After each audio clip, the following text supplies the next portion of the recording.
বাবার মৃত্যুর পর এই প্রথম বাবার বাড়িতে গেলাম, আর সেখানে গিয়ে কী কী করলাম না করলাম সবই থাকছে আজকের এই ভিডিওতে। হ্যালো এভরিওয়ান, আসসালামু আলাইকুম।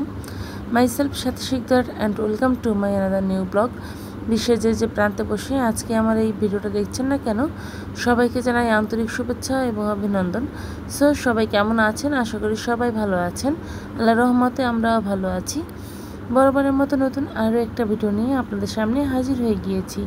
আশা করি আমার আজকের ভিডিওটা আপনাদের ভালো লাগবে। সময় কারোর জন্য অপেক্ষা করে না। বাবা মৃত্যুর এই প্রায় 5 মাস হয়ে গিয়েছে। 5 মাস পরে কিন্তু আজকে বাবার বাড়িতে গিয়েছিলাম। তো সবাই মিলে একসাথে খাওয়া দাওয়া করেছি, কী কী করেছি না করেছি সবই থাকছে আজকের এই ভিডিওতে। তো যাই হোক, এদিকে কিন্তু আমরা বাসায় সবাই ঘোরাঘুরি করছিলাম, আর বাইরে কিন্তু আকাশটা খুব বেশি মেঘলা ছিল। যেহেতু বাসায় আজকে এখানে আমার বোনের শ্বশুরবাড়ির লোকজন আসবে, তো তাদের জন্য কিন্তু রান্নাবান্নার অ্যারেঞ্জমেন্ট চলছিল। তো আজকে কিন্তু তাদের জন্য রুটি পিঠা গরুর মাংস রান্না করা হবে, তার সাথে তো আরও নানান ধরনের খাবার থাকছে। তো যাই হোক, এদিকে কিন্তু আমার পাশে পাশের ভাবিরা মিলে, আর আমার আম্মু, আমার বোন, আমার ভাইয়ের বউ, তো সবাই মিলে কিন্তু পিঠা বানাচ্ছিল। আর এইদিকে আমিও একটু চুলার পাশে বসেছিলাম পিঠা বানাতে। তো যাই হোক, পিঠা আমি তেমন একটা বানাতে পারি না। আসলে রুটি পিঠা আসলে বানানোটা খুবই আমার কাছে কষ্টদায়ক মনে হয়। তারপরেও খুব বেশি চেষ্টা করেছিলাম যেন রুটি পিঠাটা বানাতে পারি। বরিশালে কিন্তু রুটি পিঠাটা খুবই জনপ্রিয়, আর আমার কাছে রুটি পিঠা গরুর মাংস খেতে সবচেয়ে বেশি ভালো লাগে। তো যাই হোক, এদিকে কিন্তু রুটি পিঠা বানাচ্ছিলাম, আর বসে বসে কিন্তু আপনাদের সাথেও অনেক কথা শেয়ার করছিলাম। তো যাই হোক, আজকে কিন্তু প্রথমবারের মতো আমি রুটি পিঠা বানাচ্ছি না। এর আগেও বানিয়েছি, কিন্তু এরকম এত সুন্দর পিঠা আমার কখনোই হয়নি। তো যাই হোক, একদিক থেকে এক রুটিতে ছেঁকে নিচ্ছিলাম, আর এক রুটিকে আরটা খোলাই দিয়ে আমি কিন্তু ফুলিয়ে নিচ্ছিলাম। তো যাই হোক, আমার অবস্থা খুব বেহাল অবস্থা ছিল, কারণ বাসায় আজকে মেহমান আসবে। অনেক কাজকর্ম পড়েছিল, সকাল সকাল ঘুম থেকে উঠে পড়েছিলাম। অনেক সকালে কিন্তু আজকে ঘুম থেকে উঠে পড়েছি, আর তারপরে বাজার থেকে কিন্তু বাজারঘাট করে আনা হয়েছে, সেগুলো গুছিয়েছি। নিজেদের পালিত মুরগি ছিল, সেটা কেটে কুটে গুছিয়ে নিয়েছিলাম। মাছ কেটে ধুয়ে সকাল সকালই পরিষ্কার করে রেখেছিলাম, আর এখন ভাজতে বসে পড়েছি। তো যাই হোক, এদিকে আমার আম্মু, সে কিন্তু এখন মাংস রান্না করছে। তো আমার আম্মুর হাতে রান্না কিন্তু মাশাআল্লাহ মোটামুটি ভালোই লাগে আমাদের কাছে। আর মায়ের হাতে রান্না কিন্তু সবচেয়ে বেশি বেস্ট হয় সবার কাছ থেকে, আমার কাছেও ঠিক তেমনি। তো আজকে সব রান্নাবান্নায় খুবই বেশি ভালো হয়েছিল, কিন্তু আমি যে মাছটা ভেজেছিলাম সেটা লবণ একটু বেশি হয়ে গিয়েছিল। তো যাই হোক না কেন, এদিকে কিন্তু একটু একটু করে রান্নাবান্না শেষ করে নিচ্ছিল। তো দেশি মুরগি রান্না করা হবে, আর বাজার থেকে যে কক মুরগিটা আছে সেটা রান্না করা হবে, আর গরুর মাংস, মুগ ডাল রান্না করব। তো সব কিছু মিলেই কিন্তু আমার ভাবি অনেক বেশি হেল্প করছিল আমাদেরকে। তো যাই হোক, এদিকে কিন্তু ধোয়া পাল্লা কোটা বাছা সবই ভাবি করেছে, আর আমার আম্মু এখন বসে একটু শুধু রান্না বান্না করছে। যেহেতু বোনের শ্বশুরবাড়ির মানুষজন আসবে, তো তাদের রুচি অনুযায়ী, তাদের পছন্দ অনুযায়ী কিন্তু এখানে রান্নাবান্না করা হচ্ছিল। তো যাই হোক, আমার আম্মু কিন্তু এই প্রথমবারের মতো ক্যামেরাতে আসছে, আর আপনারা একটু আমার আম্মুর জন্য দোয়া করবেন। যেহেতু আমার আব্বু কিন্তু প্রায় 5 মাস আগে মারা গিয়েছে, তো এই জন্য আর কি বলছিলাম যে আমার মায়ের জন্য একটু দোয়া করবেন, তাকে যেন আমাদের মাঝে 1000 বছর বাঁচিয়ে রাখে। আমার মা আসলে আমাদের কাছে শেষ ভরসা, আর মা থাকা মানে কিন্তু গায়ে একরকম শক্তি। আর মায়ের ভালোবাসা বলেন, মায়ের বকাঝকা বলেন, সব কিছুতেই কিন্তু মাই মা। বিরিয়ানি? কি বিরিয়ানি রান্না করো? মাংস বিরিয়ানি? ও আচ্ছা। তাকরিম কি রান্না করো? হ্যাঁ, খাবো তো আমি। আমাকে একটু দাও খেতে। তাকরিম আহমেদ, তুমি কি রান্না করো? মাছ রান্না করো? দাও দাও। ও মাই গড, দেখেন কত সুন্দর একটা পান দিয়েছে আমার খাইতে আমার মেয়ে। এটাও পান? ও মা, কি সুন্দর পান! এটাই তো আমি খাবো। আচ্ছা, বিরিয়ানি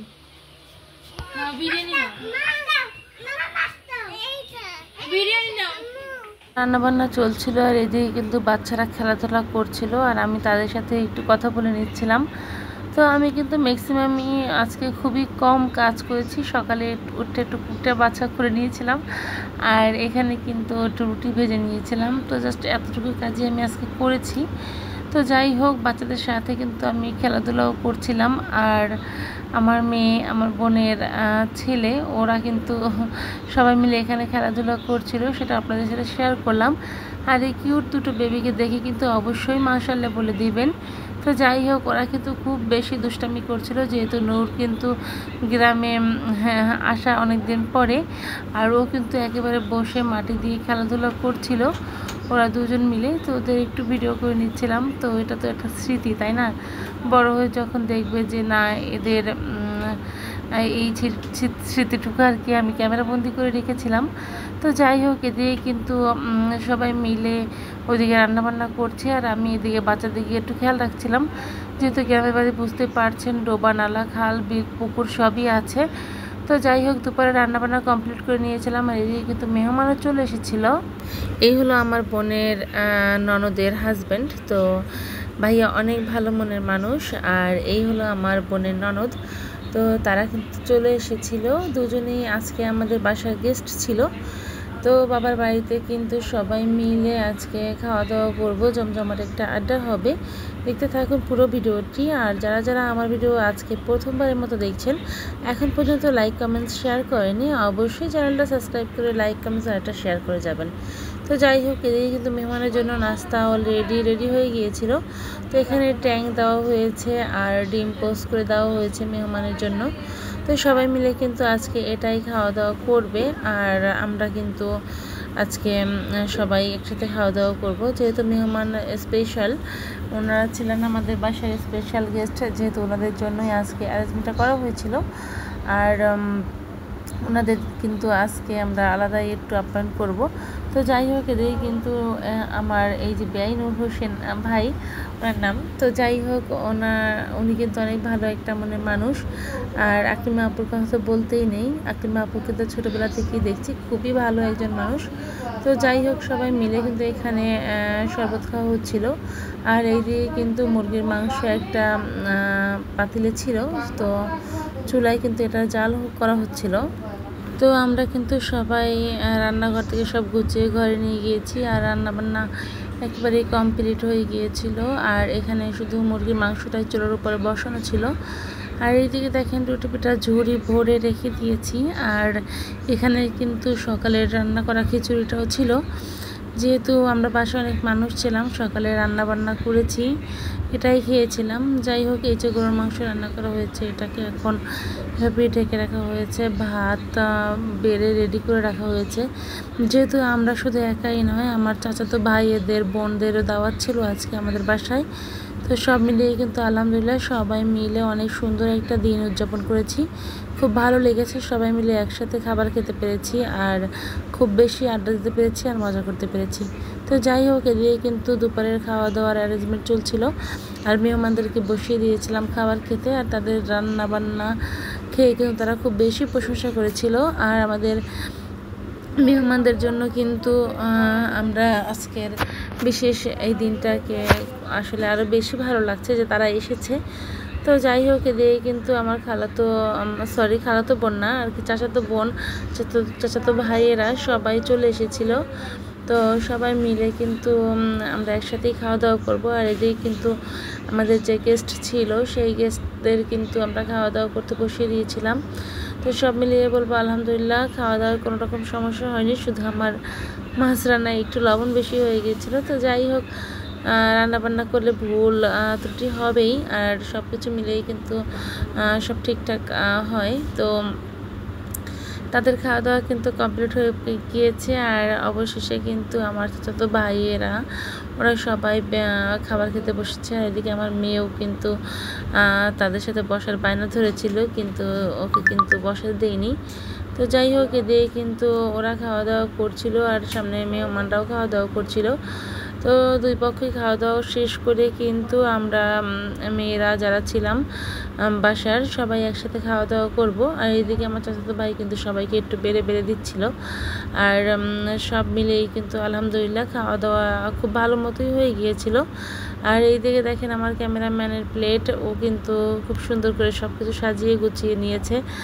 আর এখন ও খাওয়া দাওয়া করবে। তো যাই হোক, খাওয়া দাওয়া করুক। আর আপনাদের কাছ থেকেও একটা কথা বলে নেই, যারা আমার ভিডিওটা আজকে প্রথম দেখছেন, এখন পর্যন্ত লাইক কমেন্টস এবং একটা শেয়ার করেনি, অবশ্যই লাইক কমেন্টস শেয়ার করে যাবেন। আর আমার ভিডিও যদি আপনাদের কাছে ভালো লেগে যায়, অবশ্যই আমার চ্যানেলটা সাবস্ক্রাইব করতে ভুলবেন না। তো যাই হোক, সবাই কিন্তু খাওয়া দাওয়া করছিল। আর আজকে কিন্তু এমন সময় প্রচুর বৃষ্টি হয়েছে। আর এই বৃষ্টির সময় কিন্তু গরুর মাংস দিয়ে রুটি পিঠা, মুরগির মাংস দিয়ে রুটি পিঠা খেতে সবচেয়ে বেশি ভালো লাগে। তো আমরা সবাই মিলে কিন্তু এই খাওয়া দাওয়াটা আজকে খুবই বেশি এনজয় করেছিলাম। আর সবাই কিন্তু এই জিনিসটাকে আসলে একটা স্মৃতি হিসাবে ধরে নিয়েছি আসলে এই ক্যামেরার মাধ্যমে। তো যাই হোক, এদিকে মেহমানরা মিষ্টি দই নিয়ে এসেছিলো, সবাইকে সেটাও খাওয়া দাওয়া করতে দিয়েছি। আর এদিকে আকাশের অবস্থা এতটাই খারাপ ছিল, আমি একটু বাইরে বের হয়ে এসেছিলাম। আর এখানে আমাদের গাছে কিন্তু প্রচুর আম ধরেছিল। আর সেই আম কিন্তু আমরা অবশেষে পারতেও পারিনি, এর ভিতরে কিন্তু বৃষ্টি চলে এসেছিলো। তো যাই হোক, এদিকে কিন্তু আমরা সবাই মিলে এখন খাওয়া দাওয়া করতে বসে পড়েছি। আর খাওয়া দাওয়া শেষে কিন্তু আপনাদের সাথে একটা ছোট্ট মজার একটা ভিডিও শেয়ার করব। তো যাই হোক, এদিকে কিন্তু আমরা আজকে রুটি পিঠা গরুর মাংস দিয়ে খাচ্ছিলাম। আর আমার শরীরটাও আজকে অনেক বেশি খারাপ লাগছিলো এই মুহূর্তে, তো তেমন একটা বেশি খাওয়া দাওয়া করতেও পারিনি। তো যাই হোক, এদিক থেকে কিন্তু বাহিরে প্রচুর বৃষ্টি নেমেছিল। এই বৃষ্টির মাঝে কিন্তু রুটি পিঠা গরুর মাংস খাওয়া অনেক বেশি মজার। তো যাই হোক, আপনাদের সাথে অনেক গল্প করলাম, গল্প করতে কিন্তু ভিডিওর শেষ প্রান্তে চলে এসেছি। আমার আজকে ভিডিওটা ছিল এই পর্যন্তই। জানি না আমার ভিডিও আপনাদের কাছে কেমন লেগেছে। যদি ভালো লেগেছে অবশ্যই আমার ভিডিওটা দেখে চ্যানেলটা সাবস্ক্রাইব করে যাবেন। আল্লাহ হাফিজ, টাটা।